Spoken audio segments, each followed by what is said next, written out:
And hello guys and welcome back to my YouTube channel mga kapatid. Welcome back sa One Talk PH at ito na nga ang nagbabagang balita mga kababayan. National Security Council, pinabulaanan itong gentleman's agreement ni former President Duterte at ni Xi Jinping mga kababayan. Sabi ng National Security Council mga kapatid, hindi kami aware dyan sa sinasabi ni Attorney Roque na gentleman's agreement. Dapat ipaliwanag niya sa amin yan dahil walang ganong kasunduan ang Pilipinas at China. Naku po, pahamak talaga itong si Attorney Harry Roque mga kapatid. Nabulilyaso patuloy yung kanilang mga taktika na ginagawa para siraan itong ating administrasyon. At yan po ang ating pag-uusapan ngayon mga kapatid. Pero bago ang lahat, huwag kalimutang mag-subscribe at pakilike na rin ang ating video para i-share pa ni YouTube sa iba pang hindi pa nakakapanood. Ito, panoorin muna natin ito mga kababayan. Walang dapat gawing repair sa Sierra Madre. Base sa kasunduan ni na dating Pangulong Rodrigo Duterte at Chinese President Xi Jinping na kinumpirma ni dating presidential spokesperson Harry Roque. Napahamak tuloy si Digong dito. Git ng National Security Council, kung totoo man, labag ang kasunduan sa ating soberanya. Nakatutok Yun. si JP Soriano. Ang marahas na pang-water cannon na ito ng China Grabe, sa resupply ship ng Pilipinas patungo Lakas sa yan. Yungin Shoal. Grabe, lakas ng pressure mga kapatid. Kung tutuusin mga kababayan, kawawa po itong ating mga sandatahang lakas, itong ating mga unit dito, na Coast Guard at tawag nito, Navy. Sila yung nagsasuffer sa maling desisyon ng mga naunang leaders ng ating bansa, mga kababayan. Sila tuloy yung napagbubuntungan ngayon ng China, mga kapatid. Dahil para sa China, nilabag ng Pilipinas yung kanilang kasunduan ni PRRD noong araw, mga kababayan. Grabe. Iisa lang daw ang mitya ayon sa dating tagapagsalita ni dating Pangulong Rodrigo Duterte. Sabi ni Attorney Harry Roque, nagkaroon daw kasi noon ng anyay gentleman's agreement o kasunduan sa pagitan ni Duterte at Chinese President Xi Jinping. Nabuo raw ang kasunduang ito pag-upo pa lang sa pwesto ni Duterte noong 2016 upang mapabuti ang anyay hindi magandang relasyon ng China at Pilipinas. Grabe, 2016 pa lang mga kapatid, kakaupo lang ni PRRD nun, in-enforce na agad nila itong gentleman's agreement. Ibig sabihin ng mga kababayan, bago pa siguro maupo si PRRD, nag-usap na sila ni Xi Jinping. Or baka nung panahon ng 2016 mga kababayan, pinupulsuhan ng China kung sino ba yung pinakamatunog na kandidato ngayon. Syempre, bago lang si President Duterte mga kababayan sa national position. Bagong-bago siya doon. Siguro, sabi ni Xi Jinping, ito pwede yata nating lapitan to. So siguro tinawagan ng China. O Digong, ikaw yung pinakamatunog ngayon.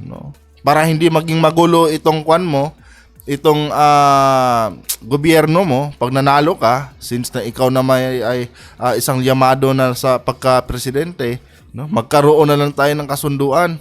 Gusto mo ba?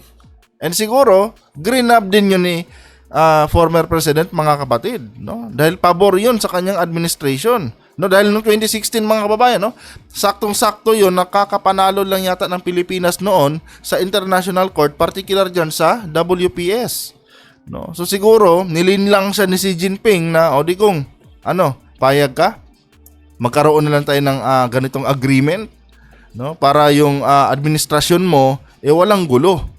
Diba? At least, hindi ka masisira sa mga kababayan mo, hindi ka ma-pressure. Kasi talagang gigipitin namin kayo dyan dahil ayaw namin tanggapin yung naging resulta ng kaso sa International Court. Dahil sa amin talaga yung West Philippine Sea na yan. Baka ganun mga kapatid.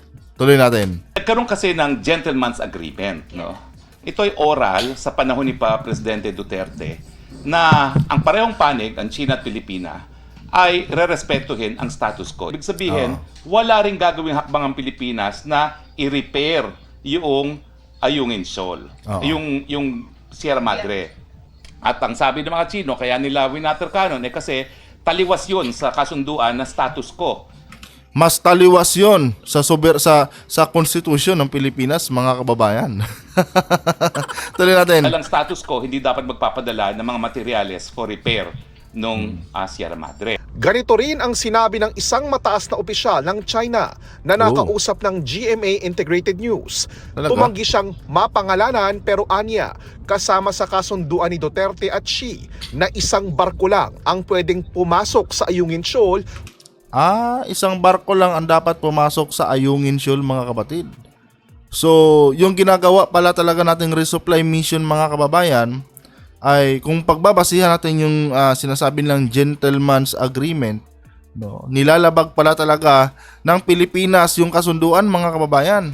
Dahil, 'di ba? Nag-aarkila tayo ng barko, no? Nag-aarkila tayo ng private na maliliit na barko para maghatid doon, tapos ginagwardyahan ng ating Philippine Coast Guard. No? So pag babasihan natin yung gentleman's agreement, na-void talaga yung kontrata. No? Dahil dala-dalawa isa lang dito ang dapat, mga kapatid, no? Tuloy natin. Para magdala ng pagkain at tubig sa mga Pilipinong sundalong nagbabantay sa BRP Sierra Madre. Wala rin daw dapat kasamang mga journalist sa mga route. Oh, 'di ba? Ngayon, maliban dito sa sa drone shots ng AFP, mga kapatid, ang dami din mga journalist na sumasama tuwing nagsasagawa ng resupply mission, especially ngayon, no? Nitong mga nakaraang resupply mission natin. Halos lahat yata ng news team nandun, mga kapatid, no? Pagka nagsasagawa tayo ng resupply mission para makunan, madokumento yung panghaharas ng Chinese. So kung yung gentleman's agreement ang pagbabasihan natin, sobrang talaga, no? Na void yung kontrata, no? Kaya galit na galit ang mga China sa atin, di ba? Station and Resupply Aurora Mission, walang kinumpirma ang kasalukuyang administrasyon kung nagdadala ba ng construction material sa BRP Sierra Madre.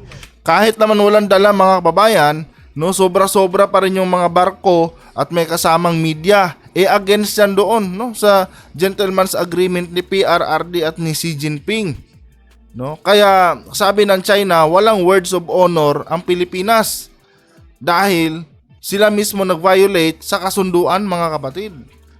Kasunduan na kung saan hindi kinikilala talaga ng ating bansa, mga kababayan, dahil yun po ay verbal lamang. No? Kung tutuusin, mautak din si Duterte, mga kapatid no? Hindi niya dinaan sa papel. Nang sa ganon, siguro iniisip niya, at least pagka mag-iba ang presidente, hindi siya damay sa katarantaduhan ko. Ganon yun, no? Okay din naman, no? Para sa akin okay din naman yun na verbal lang, no? Kasi ngayon pwede nating bawiin anytime, no? At least, 'di ba, kahit papaano tama yung move ni Duterte doon. Kasi paano na lang yan, mga kababayan, kung properly documented yung agreement na yan. Hindi wala na talaga. 'Di ba? Wala na talaga tayong karapatan na magreklamo diyan kung sakali, mga kapatid, no? Yung pala yun. Kaya pala hindi niya dinaan sa papel, no? Para anytime kung sino man yung papalit sa kanyang presidente, no, kung gustong bawiin yan or hindi i-recognize yan, at least, no, may laban ang Pilipinas dahil wala namang papel, no? Pero ganun pa man, mga kababayan, na-violate pa rin ni former president yung ating soberanya, no? Hinayaan niya na hindi naman talaga dapat tayo nagkakaroon ng gentleman's agreement na yan, 'di ba? Tuloy natin. Sabi ng National Security Council, hindi nila alam ang tungkol sa gentleman's agreement. 'Di ba? Hindi nila alam, no? So, noong mga time na 'yon, sila lang talaga ang nakakaalam niya, mga kapatid. Taliwas doon sa sinasabi ni Atty. Harry Roque na hindi daw ito naging sikreto. Ako nga, hindi ko nga rin alam na mayroong ganyan, 'di ba? Ito, ahensya ng gobyerno to, no? National Security Council. Wala din silang alam dito, mga kababayan, no? Hindi nila nire-recognize ito. National Security Council, hindi nila alam ang tungkol sa gentleman's agreement sa pagitan ng China at Pilipinas na sinabi ni Roque, dapat daw siya ang magpaliwanag sa statement. Wala talaga silang alam dito, mga kapatid, dahil walang papel to. Verbal lang po yun. No, verbal lang yun. At Pilipinas na sinabi ni Roque, dapat daw siya ang magpaliwanag sa statement na ito dahil kung totoo man, ito raw ay lumalabag sa ating soberanya. 'Di ba? Nilalabag talaga yung ating soberanya. Gaya nga ng sabi ni Justice Castro, mga kapatid, yung palang pagsabi ni PRRD na pwedeng mangisda sa loob ng WPS, yung bansang China, paglabag na po yun sa Constitution, mga kababayan. No? Dahil para lang po yun sa mga Pilipino. Buti sana kung pinayagan lang natin. Ang problema, mga kapatid, no? Naging hari ang China sa WPS. To the point na tayo na po yung nag-a-adjust sa kanila ngayon. 'Di ba? So kung tutuusin, mga kababayan, pwedeng makasuhan yata si PRRD dito ng treason kung tutuusin, mga kapatid. No? Dahil ito po ay labag talaga sa ating saligang batas, mga kababayan, at labag din ito sa ating soberanya. Kung meron man daw kasunduan, binabawi na ito ni Pangulong Bongbong Marcos. Yon. Kahit ang ating presidente hindi ito nire-recognize, itong bagay na ito. Di ba? Dito ba lang makikita natin, mga kababayan, na against talaga ito sa advokasya ng ating presidente, dahil yung ating presidente ngayon gusto niyang ipaglaban yung ating soberanya, mga kapatid. No? Ito ay hindi niya ino-honor, kumbaga. Kung kaya't ito yung dahilan, mga kababayan, kung bakit galit na galit ang China sa atin ngayon. No? Na kung saan ang nagsasuffer po is yung mga kababayan natin na nagsasagawa ng resupply mission. Biruin mo, napakalakas na pressure ng water cannon, mga kababayan. No? Yun yung sinasalo nila doon tuwing nagre-resupply mission. Kaya ang paulit-ulit na sinasabi na pangako di umano ng Pilipinas sa China ay walang silbi dahil wala itong legal na basehan. Wala talagang legal na basehan niya, mga kapatid, dahil wala ngang written agreement dyan na nangyari. Verbal lang po ang ginawa ni PRRD dyan. No? Siguro na-anticipate din ni PRRD, baka hindi ko makasundo yung susunod na presidente, hindi niya masundan ito. No? Kaya siguro sabi niya, sige, verbal na lang to. Ayaw kong idaan sa papel ito.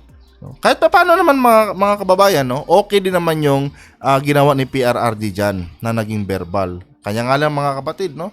Kahit ano pang sabihin natin, no? Nilabag pa rin niya ang batas natin, mga kababayan. Yun po talaga. Hindi natin pwedeng i-justify yan, no, sa ating batas na at least may kapalit naman ito. Naging malaya tayo, naging mahinahon. Hindi natin pwedeng i-justify ng ganun yan. Ang mali, kapatid, ay mali po talaga yan.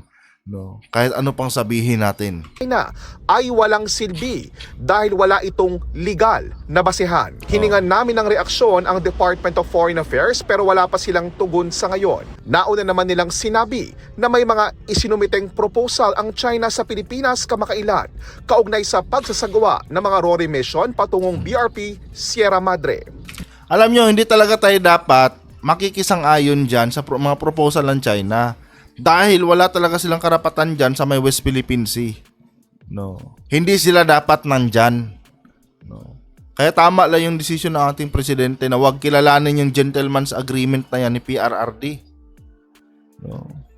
Kasi hindi talaga dapat nangyayari yung gentleman's agreement na yan. Siguro si President Duterte, mga kapatid, no, gusto niya magkaroon siya ng magandang relasyon sa China. No. And siguro nagugustuhan niya, iniidolo niya itong si Xi Jinping, kaya pumayag siya. No. Pumayag siya na sige, magkaroon tayo ng gentleman's agreement. 'Di ba?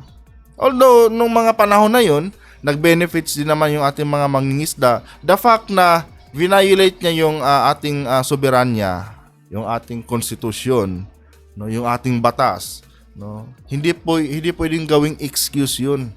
No, kahit tahimik pa nung panahon niya yung West Philippine Sea, maling-mali pa rin, mga kababayan, no. Dahil parang hinayaan na natin na lupigin tayo ng China, no. Dahil sumang-ayon tayo sa kanilang kondisyon, 'di ba? Hindi tayo dapat tinatakot ng China dahil sa atin 'yan. Tingnan niyo ngayon, mga kababayan, 'di ba? Ang nagsasuffer diyan yung mga naghahatid diyan ng resupply o yung nagsasagawa ng resupply mission, no. Nakasalalay yung kanilang mga buhay, no, sa bawat resupply mission na sinasagawa nila diyan, mga kapatid. No. Ito po talaga ang isang pagkakamali ni PRRD. No. Although siguro para sa part niya ito yung pinaka the best way niya para maging matahimik yung kanyang administrasyon, pero hindi. no? Ang mali ay mali, mga kababayan. No? At wala tayong magagawa doon. Hindi mo pwedeng itama ang isang pagkakamali, no, sa pamamagitan ng iyong mga magagandang ginawa. No? Hindi 'yon. Yan din yung nagiging katwiran ni Robin Padilla patungkol dito kay Kibuloy no? Bakit daw nililiti si Kibuloy? 'Di ba? Samantalang nakakatulong daw si Kibuloy sa ating bansa, no? Marami daw siyang napaanong ano ba yung mga sinasabi tungkol doon sa mga NPA na 'yon. 'Di ba? Marami siyang nagawa daw, no? Patriotic daw 'yun para kay Robin Padilla. Ganun pa man, mali pa rin yung mangmolestya ka ng mga kabataan. Yung human trafficking, mali pa rin 'yun, no? Katulad din dito, mga kapatid. Kahit sabihin nating naging mahinahon yung gusot diyan sa West Philippines nung panahon ni PRRD dahil dito sa Gentleman's Agreement, mali pa rin 'yun. No, hindi mo pwedeng i-justify na at least nung panahon ko naging mahinahon ang China diyan, walang gulo. No. Hindi mo pwedeng sabihin 'yun, mga kababayan. Dahil in exchange noon sa ginawa mo, no, nagsuffer ngayon yung ating mga kababayan, 'di ba? Buti na lang din na pag-isip-isip siguro ni PRRD, no, na mas delikado yata 'to pagka dinaan namin sa papeles. Naging verbal lang ang usapan. Diba? Anyway, mga kapatid, hanggang dito na lang itong video na ito. Kung nagustuhan niyo po, huwag kalimutang mag-subscribe at pakilike na rin ang ating video para i-share pa ng YouTube sa iba pang hindi pa nakakapanood. Hanggang dito na lang. Adios.